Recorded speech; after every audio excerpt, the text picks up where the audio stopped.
Do you want to be healthier, yet you just don't know what to do? All these shows telling you this and that, but nothing seems to work. Well, listen close. Golden State Media Concepts has got something great for you.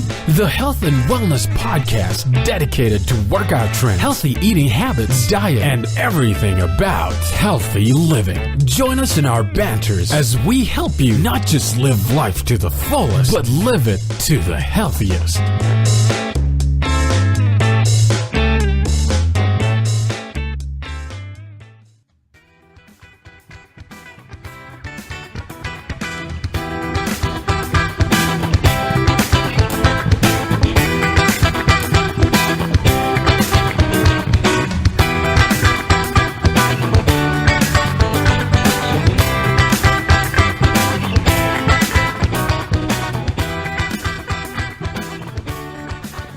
Hello and welcome to the GSMC Health and Wellness Podcast, brought to you by GSMC Podcast Network. I'm your host, Stacy. And I'm your co-host, Sarah. And it's our 100th episode! It is! Yay! Except I kind of feel like one of those animals from, I want to say Henny Penny, but I feel I'm like now mixing my stories. The red hen? The one who baked the bread. Oh, the red hen. Henny Penny's the movie where the sky is falling. Okay, see, I knew I was mixing my stories. I feel like if I'm one of those animals and I came in during the, like, let's knead the bread thing. It's like I didn't help you grow the wheat or cut the wheat or mill the wheat, but I will help you knead the bread because I've been here less than 20 episodes. So here I am in to celebrate the 100th like I did something amazing.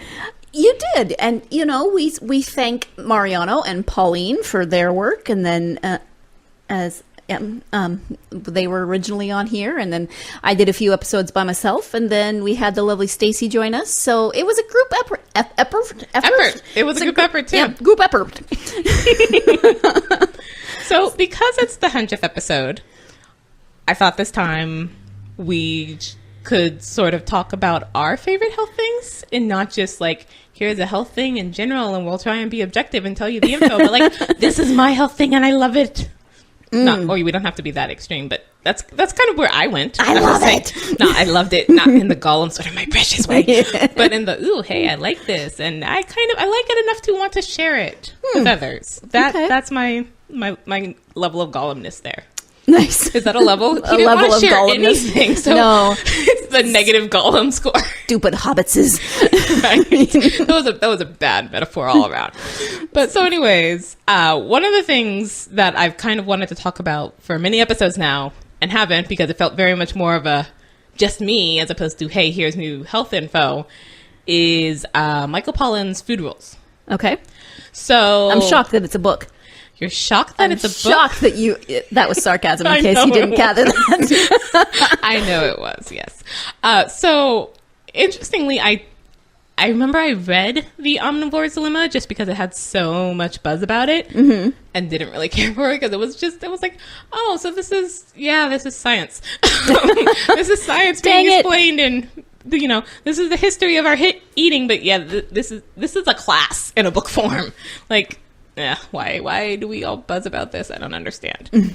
But I don't remember how I came across this book, but I do remember I like picked it up and bought it because it was cheaper. It was very cheap, and it was by I buy him. a lot of books that way, you know. Oh, hey, this is 99 cents. Yeah, well, it wasn't that cheap. I think I found it at like a Walmart, but it was cheaper than The Omnivore's Dilemma, which I hadn't liked. So I was like, okay, I'll give him another try because this one's not that bad, and this one's really simple because it's kind of, as it's just titled, it's food rules. It's rules he's kind of collected together about eating properly and how to eat.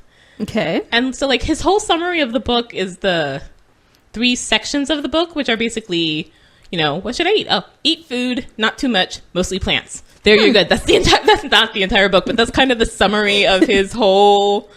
If you need to know anything about what to eat in life, eat food, not too much, mostly plants. I'm just laughing because it's not exactly the opposite of what we talked about last week with keto, but, you know, keto is so much protein that I feel like it's eat meat all the time. Yes.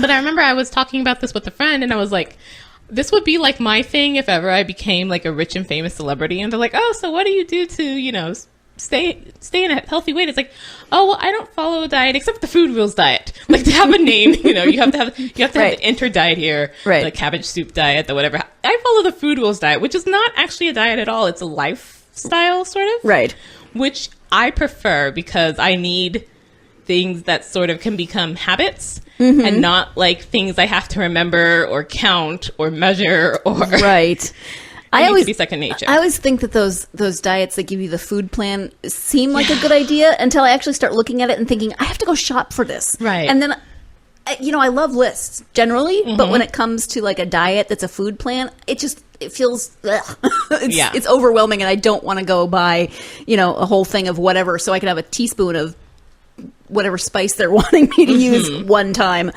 Well, and the reason I really like this is because a lot of the things in it, like I call it Michael Pollan's Food Rules, but it's not. A lot of it is just sort of like traditional wisdom almost. There's a good number of like sort of grandmother sayings or whatever, like proverbs kind of things, or cliches. So and even like one of his first rules, which I really love and I actually really struggle with because of how picky I am, is don't eat anything your great grandmother wouldn't recognize as food. And he had to do dang it, no Lucky Charms. Right? Yeah. Anything that colors milk, probably not. Probably not. But like he originally had it as like your grandmother, but then depending on your age, that's not really setting any sort of standard. So maybe your great grandmother, your great great grandmother. I'm pretty sure my great grandmother is fine because she actually was, I'm pretty sure, born in the 1800s and was a caterer.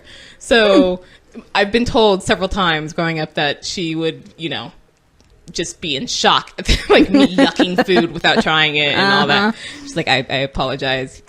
Blame your granddaughter. She did not raise me right. I will go with that. It's all my mother's fault. But no, that he has a lot of these just sort of, they feel almost well duh, and yet we don't really follow them anymore. Like the shopping around the outside of the supermarket. I've heard that because all the processed food is on the inside. So say for like, if I need to get dish detergent or something. Right. Theoretically, I shouldn't have to go down the aisles. That's never how it works because for some odd reason I feel the need to go up and down every aisle to make sure I got everything. Exactly. But so other things, I love this Chinese proverb of eating what stands on one leg is better than eating what stands on two legs, which is better than eating what stands on four legs. Because they're talking about plants, which stand on one leg. Okay, I was, the only thing I could think of was like a stork, or or a flamingo. What? I could kind of see out the corner of my eye that you looked a bit confused. Yeah, so plants stand on one leg, and then poultry stands on two, and then cows and pigs stand up. No. Okay. I mean, they do that in certain cultures, but we don't, so that was not assumed. Sorry. Wow. Okay. Going past Sarah's whole thing there, also the idea that you can sort of not to limit yourself, which I think is another thing I especially struggle with in diets of like, you can't have what I'm like, I immediately want the thing you just said I can't have unless it's like something I don't eat anyways.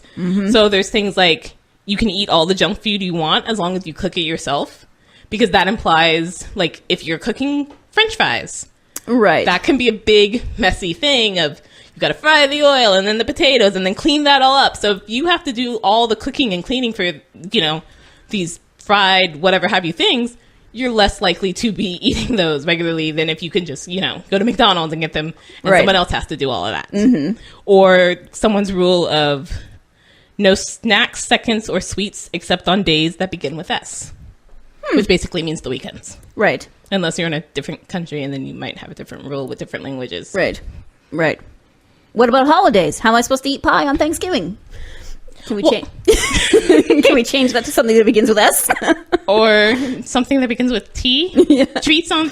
No, that would be terrible also. Or you could do that, I suppose. No treats except on days that begin with T. That still kind of works. Tuesday and Thursday? Things like that. To not be like, there's nothing I can't have, but to still be sort of moderating yourself. Or this one, and I struggle with this because I have such a terrible sweet tooth, as we talked about when we talked about the keto reset diet and how terrible that would be for me, because carbs and sweets and processed foods, and that's literally all I eat, of eating sweet foods as you find them in nature. So like fruit, and that's it. Which sounds great, and I love fruit. Sounds great. And the one, there's one few above that says if you're not hungry enough to eat an apple, you're not hungry. Right. I love apples, but Sometimes I do not want an apple. I do not want a peach. But that means I you're want not chocolate. hungry. Right. You have a but craving. I know I'm not hungry. That's the point. A craving is not hunger. And I always fail at that rule of like, oh, I'm hungry. Eat an apple. I don't want an apple. Then you're Right. not hungry. That's not what the definition of hungry is. Right. You're bored. Yeah, or something, or you just really want to eat something totally unhealthy anyways, but you're not hungry. That's not what hungry means. Right. Or the one I really tried to follow when I was in grad school, because it's just very simple and I can visualize it, is the only eat enough food at a meal. Mixing my words there. Only eat enough food at a meal that can fit in a bowl about the size of your cupped hands. Right. Which I really like, because obviously that varies by person to person. So it's not like only eat 600 grams or whatever. Right. You know, or only eat 600 calories or what have you. But it's like, hey, if my hands are such and such a size that most likely correlates to my body size. Right. To some degree. I've also heard something similar, which is limit your protein or your meat to the size of the palm of your hand. Right, So yeah. limiting the size of, you're not having a 15-ounce steak or whatever, unless you have really big hands. Well, Or it's a really thick steak. I mean, nope. Yeah, no. Okay. I was thinking of the type of people that would have to work with, and then I just got lost on The Rock's cheat day that he showed me, and that's a whole nother, That's oh a my whole God, I different- might vomit rabbit hole. So won't go there. Instead, I'm going to take a break to get my mind out of that rabbit hole, and we will be back with more of our favorite health advice and tips and what have you. So stay tuned. This is your ultimate stop for everything sports. The Golden State Media Concepts Sports Podcast. Should I say more? From the NFL, MLB, the NBA to MMA, it's all in here. The Golden State Media Concepts Sports Podcast. Listen now.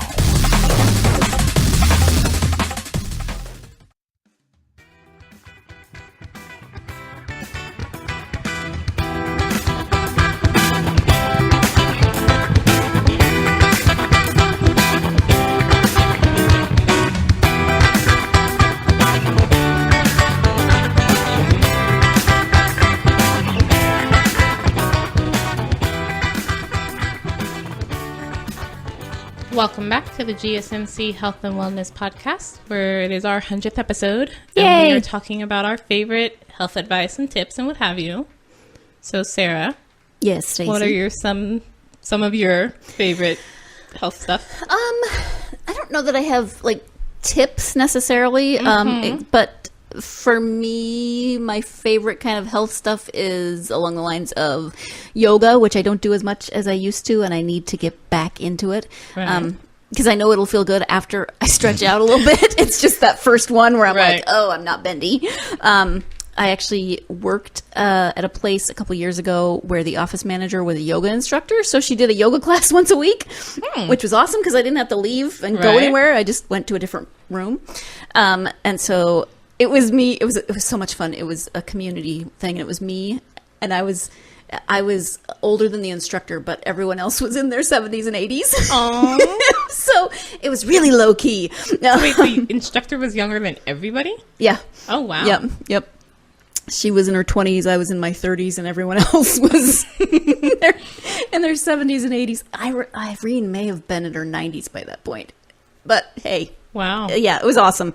So for me, that's kind of a combination of, it's good stretching, a little bit of meditation, those types of things. When it comes to food, a lot of the things that we talked about in the last segment from the book that you were talking about. I don't think I said sexment. I think I said sectment. Okay. Section and segment was what I was going for. Okay. Sure. But like shopping on the outside of the supermarket makes a lot of sense. Not shopping when you're hungry makes a lot of sense. Trying to figure out why you're hungry. If you Yes. actually are hungry, or if you're bored, or you're, if I'm bored, or if I'm stressed, or if I am just wanting comfort, Right. those types of things, which is usually when I want chocolate. I'm still trying to figure out moderation, because sometimes I feel like I'm all or nothing. If I try to do something in moderation, then I just go overboard. Aw. So I'm still trying to figure that one out. But it's a work in progress for me, always, when it comes to health and wellness and fitness and all that good stuff. I mean, isn't that just life? Yeah. I Life used is to a be a work in lot better progress. at it. Yeah, it is a work in progress.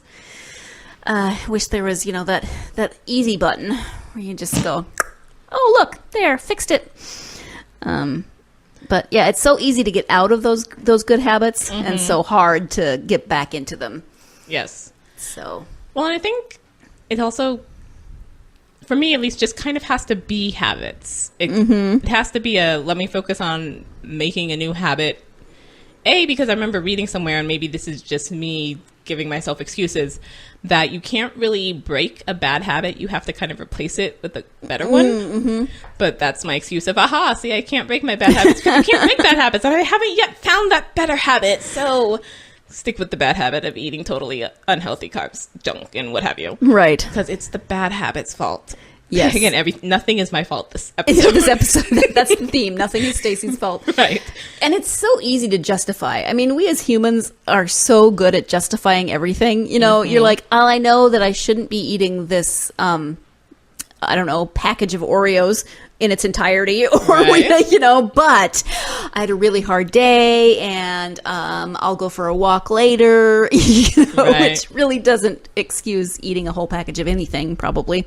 Yeah. Well, and that's why I don't want to do the ones where you count anything, because then it feels like I'm keeping score, and it's like, okay, so if I did whatever, that's a positive, Right. so I can have this negative of a bowl of ice cream because it all equals out to 0 because I'm really good at math. Right. That's how it works. Right. Math. Yeah, again, I haven't found that balance between that kind of thing where I am actually keeping track, because I do pretty well because I love lists and those types of things. But then that makes it so much harder for me to then try to move on from that, because to me, that's not sustainable forever, of, Right. keeping a strict calorie count every day. Maybe some people can do that. But then going from that to not going overboard to trying to find the moderation, still working on that one for myself. Maybe I just have to stick with the anal lists. I don't know. I mean, I think you kind of just have to make it a part of your, I was going to say life, but that's not quite what I mean. Like, your, not personality either. But like, in the book that we were speaking about in the first segment Section. one of the things he gave was eat like the Greeks or the Japanese or the French, or just any sort of traditional diet, Right. but not only eating what they eat, but eating how they How eat, they eat. because it's very second nature to them. And so especially, like, I love it when it's like the ugly American thing, but in America. So they come here and it's like, why do you have these like gigantic size, Yeah. sugared coffees or sodas or what have you? Right. And that's completely not how they do it at all in their country for eating. And then we're like, why are they so thin? It's like, well, do you see the difference? Right. You don't get quite how, like, our sort of, well, this is normal, is possibly causing some of that. Right. And if you think about, like, they say that French women tend to be a lot thinner than American women. But what's the traditional picture you see of, like, a little old French lady with her marketing bag? What's sticking out of the top of it? A baguette. Right. They're eating bread. Yeah. So it's not like carbs are the total devil. You can't eat them and still be healthy. You Right. just can't eat nothing but carbs. Yeah, he brings that up, that quote-unquote French paradox of, like, you eat a lot of white bread and cheese and wine, and what the heck is going on Right. here? It's like, yes, but they're also eating smaller meals and not really snacking and eating, like, in Right. a group and not by themselves and not while watching TV. So Right. there's And a difference. yeah, meals probably are more leisurely, so they're actually talking and taking a bite, then chatting for a while, which is Right. something you're supposed to do. Take a bite, set your utensil down, instead of just shoveling the food into our mouths like we tend to. I've also seen those pictures of, like, an American breakfast versus a Right. European breakfast, of something like maybe yogurt and some fruit, or a piece of toast and a cup of coffee, whereas then the picture on the other Right. side is like muffins and pancakes and eggs and bacon, and, like, if you really want to shock yourself, you should do that for school lunches and hospital food. Yeah. 'Cause it's amazing how terrible we are at both of those. Especially the school lunches We've thing. agreed that ketchup is a vegetable for school lunches. Oh, yeah. Well, I haven't, but it's considered a vegetable. So, yeah, I think it was Friday or Potato Day a little while ago, and so there were all these facts about fries, and one of them that was like debunking facts was like, okay, I know that this is a thing people think of, but just because fries are a potato and ketchup is a vegetable does not mean you're eating a salad right there. Nice. My nieces used to call it Tuesday on a bun because every Tuesday it was something on a bun at school. You know, it was a fish patty on a bun. It was a chicken patty on a bun. So it was Tuesday on a bun.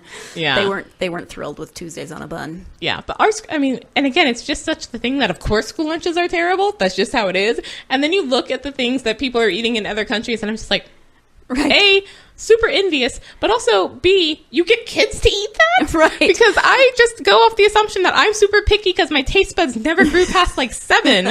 So that's why they have, you know, the kids menus here with like chicken tenders and macaroni and cheese, but in other countries it's like A, vegetables, Adult and B, food. totally adult food. Like adult food you would go to, you know, a kind of expensive restaurant to get here. Hey, that's what we serve to, you know, 8-year-olds. Right. Just like, Well, what? have you seen the video showing Japanese school children who help make the lunches? Yeah. I mean, I think that's awesome because I don't know that we're learning. I couldn't. That we know how to cook either when we get to be adults, depending on how we grow up. I don't know how to cook. But the microwave. That is what the microwave is for. Which goes against everything in your book. It Not really everything. not but everything. Because if your great-grandmother wouldn't recognize it, and she didn't have a microwave.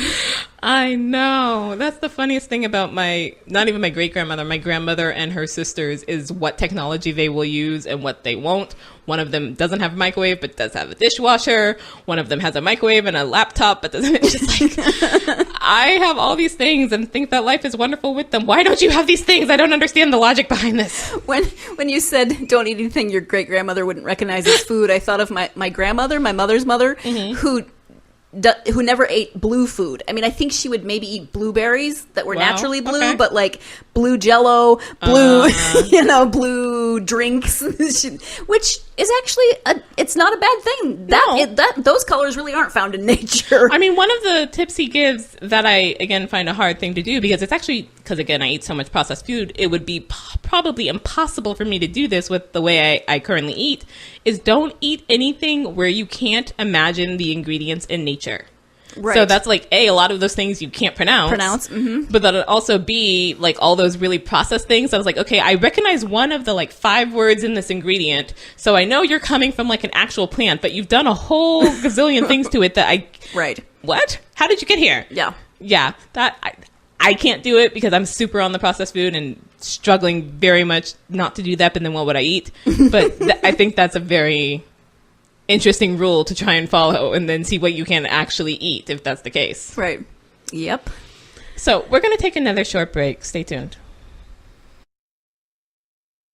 Tired of searching the vast jungle of podcasts? Now listen close and hear this out. There's a podcast network that covers just about everything that you've been searching. Hey! The Golden State Media Concepts Podcast Network is here. Nothing less than a podcast bliss with endless hours of podcast coverage. From news, sports, music, fashion, cooking, entertainment, fantasy, football, and so much more. So stop lurking around and go straight out to the Golden State Media Concepts Podcast Network. Guaranteed to fill that podcast itch. Whatever it may be. Visit us at www.gsmcpodcast.com. Follow us on Facebook and Twitter and download us on iTunes, SoundCloud, and Google Play.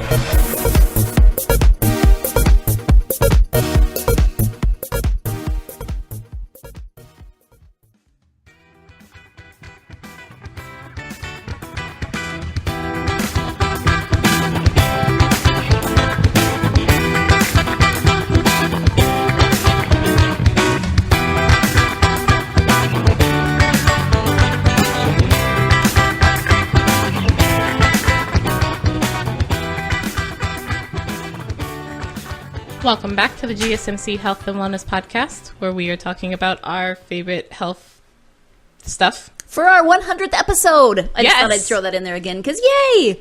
The 100th episode that I'm only maybe about a fifth a part of.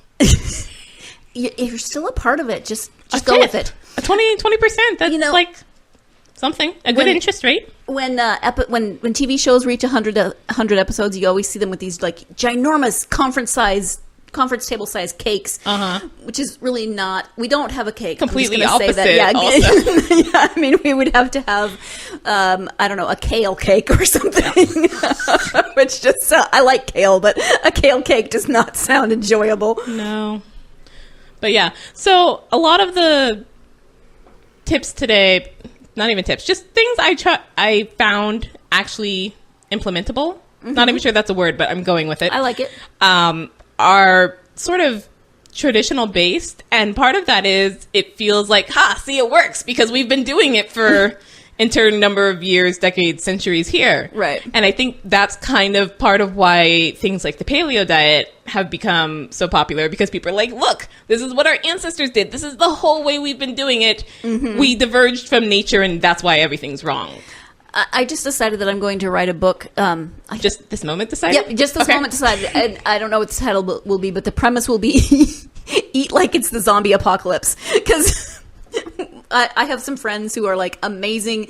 They grow, they have their own gardens, they do all of these things, and I'm like, when the zombie apocalypse happens, I'm heading to Minnesota and going to my friend Sarah's house, or I'm heading to New Jersey and going to Caitlin's house because they have things stockpiled. We don't do that anymore. We don't. I think there's a subset of society that's getting back to that. Oh, yeah. And there's community gardens, which are great, but we've gotten away from growing our own vegetables, raising our own meat, doing all of those things that. I joke about the zombie apocalypse, but if the zombie apocalypse hits, or any kind of apocalypse, most of us are going to be screwed because we can't live without a microwave. Yeah. I mean, I definitely want to do that, but then I struggle with the fact that the stuff that I would can or preserve or what have you, I wouldn't eat. So, like, I have this great, beautiful image in my head of like making like wonderful strawberry preserves. I don't eat preserves in general, but I don't like strawberries, so I'm not sure where this image came from. But it just looks so great. It's so pretty. My grandmother made the best strawberry freezer jam. It was so good. My mother used to can growing up. I actually wrote a report. She jokingly said you should write a report on, because I was watching her can peaches or pears one day, and she jokingly said you should write a report. So me, being the dorky child I was, went outside in the summer with my little notebook and wrote how to can peaches. That's so cute. So I know how. Right. I've just never done it as an adult by myself. So that sounds a bit sketchy. Yeah. That sounds a bit sort of like, I totally could do it. I don't feel like it. Yeah. I mean, I wrote a report on it once. Right. That my mom graded. Totally got an A on that. Yeah. But like, one of the sayings I love is after lunch, sleep a while, after dinner, walk a mile. Which we don't do that here either. We don't. And I remember reading a thing where there was an article, because my major was very social and sociological based, about how, Mexican and Latino workers who take siestas aren't lazy. That's actually a really smart idea, especially coming from where they come, and that's the like hottest part of the day. Yeah, that was a brilliant like cultural move to not die of heat exhaustion. Yeah, but also just that A, you are tired, but then B, at dinner to walk after dinner. When I first heard that, I don't know why it sort of made me think of just Pride and Prejudice. Because I guess Lizzie walks a lot. So it's like that's my thought of how to get me out. Oh, I have to go out and walk, after dinner, like the Bennetts, because that's totally what they did. The one sister walks in the rain and almost dies. It's terrible. She rode a horse in the rain. That's different. It's the horse's fault. It's the horse's fault. That one always cracks me up. She was in the rain, and then she's like almost on death's door. Well, they didn't have a lot of medicine back then. So I love Jane Austen. Don't get me wrong. I love Jane Austen.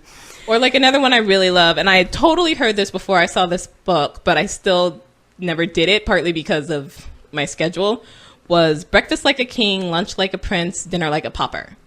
Although they sometimes say, I think they'll change it, maybe supper, if you use the term supper, which I had never even heard till I was like 14, and I was like, what the heck is that? Oh my goodness. Dinner. It's definitely a regionalism sort of thing. But this idea that you shouldn't eat very late, and we talked about that on a previous episode about sleeping, of don't eat too close to bedtime, but also it's not giving your body a chance to, use those calories for anything, so it's just going to store them. Right. But then also the idea is if you set your food up to be, I was going to say rational, in ratio, proportion to the other meals, since most people aren't very hungry in the morning, if you're only eating so much at breakfast and that's your king meal, everything else has to be lesser. So you're just automatically eating less. Once you get into the habit, right? I mean, I would assume that at the beginning, if you're really used to a huge breakfast or something, you'd be starving. But you have something in here about water, and there's all kinds of studies on water, but it's simple things like drinking a 8-ounce glass of water before bed reduces your risk of, because most things like heart attacks happen at night.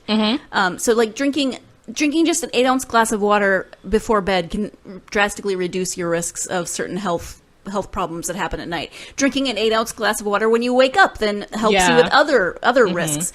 And that one's a tough one for me because I'm not thirsty whatsoever when I wake up in the morning, but when I take my allergy pill, I try to drink. I'm like, okay, drink some more water while you're taking your allergy pill just because it's good for you.